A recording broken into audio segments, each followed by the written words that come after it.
Warahmatullahi wabarakatuh. Saya Aniko Tulhaniko, mahasiswi EPBS I4A. Dalam hal ini saya akan menyampaikan tugas mata kuliah pembelajaran menulis, di mana tugasnya adalah memaparkan metode pembelajaran menulis di tingkat SMP dan SMA.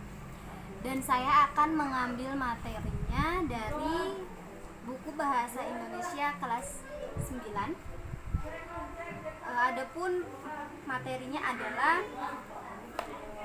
menyusun teks diskusi, ya, menyusun teks diskusi. Metode yang akan saya berikan adalah metode visual.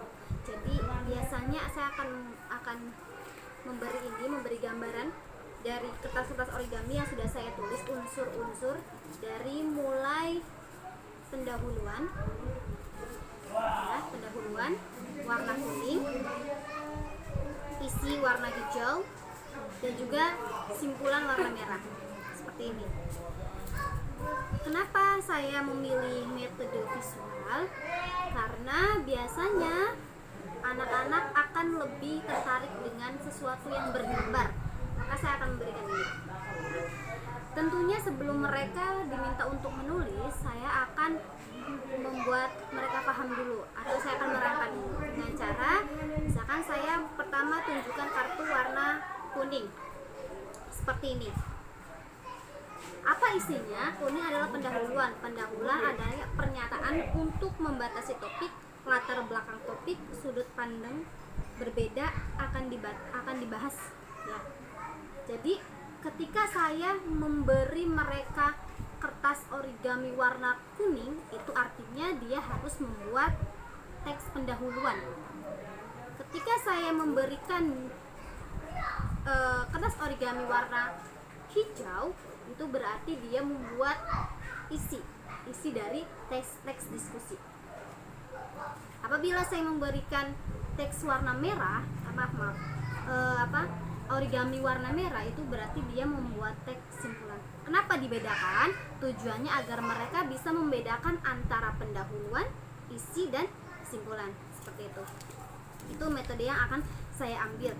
Juga menggunakan model belajar imajinatif, di mana saya akan menerangkan, lalu setelah saya menerangkan dan mereka bisa membedakan berdasarkan warna, karena mereka akan tertarik dengan warna. Misalkan, oh iya, kalau kuning berarti pendahuluan nih, kalau hijau berarti isi nih, kalau merah berarti kesimpulan nih. Ketika mereka sudah memahaminya, maka saya akan meminta mereka untuk berimajinasi membuat teks diskusi. Seperti itu. Saya akan membagikan teks origaminya, tiga warna kertas origaminya akan saya bagikan ke mereka, lalu mereka akan berimajinasi. Kemudian saya akan meminta 2 orang, ya, untuk maju. Bagaimana caranya?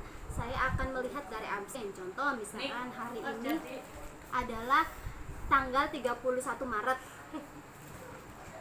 Nah, terus saya akan melihat dari absen. Pada tanggal 31 Maret itu akan jatuh pada namanya siapa? Kayak gitu. Misalkan 31 Maret jatuh pada namanya Anissa. Nah, maka Anissa ini nanti akan diminta maju, dan Anissa sendiri yang akan menunjuk temannya siapa yang akan maju. Nanti di dalam isi ini kan terdapat paragraf pro dan paragraf kontra. Nah, si Anissa boleh menunjuk temannya itu untuk mau dijadikan apa? Apakah mau dijadikan pro atau mau dijadikan kontra? Lalu mereka akan membuat. Nah, si Anissa ini ketika telah menunjuk temannya, maka dia akan memberikan teks pro dan teks kontra kepada temannya. Nah, dia mau menjadikannya apa? Nah, ketika temannya memilih misalkan teks kontra, berarti dirinya akan menjadi teks yang pro-nya. Maka terjadilah diskusi atau perdebatan di depan kelas itu setelah mereka berimajinasi menulis. Lalu seperti itu seterusnya. Bila yang sudah maju, maka akan terus menunjuk temannya lagi sampai merah berarti kesimpulan nih. Ketika mereka sudah memahaminya, maka saya akan meminta mereka untuk berimajinasi membuat teks diskusi. Seperti itu. Saya akan membagikan teks origaminya, tiga warna kertas origaminya akan saya bagikan ke mereka, lalu mereka akan berimajinasi. Kemudian saya akan meminta 2 orang ya untuk maju. Bagaimana caranya? Saya akan melihat dari absen. Contoh misalkan hari ini adalah tanggal 31 Maret. Nah, terus saya akan melihat dari absen. Pada tanggal 31 Maret itu akan jatuh pada namanya siapa? Kayak gitu. Misalkan 31 Maret jatuh pada namanya Anissa.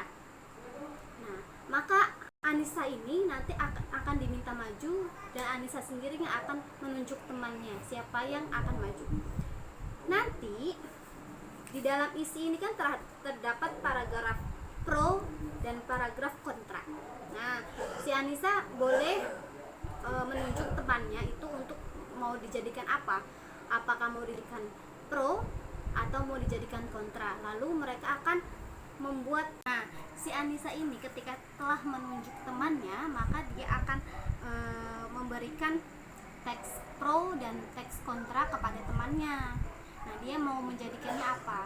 Nah, ketika temannya memilih misalkan teks kontra, berarti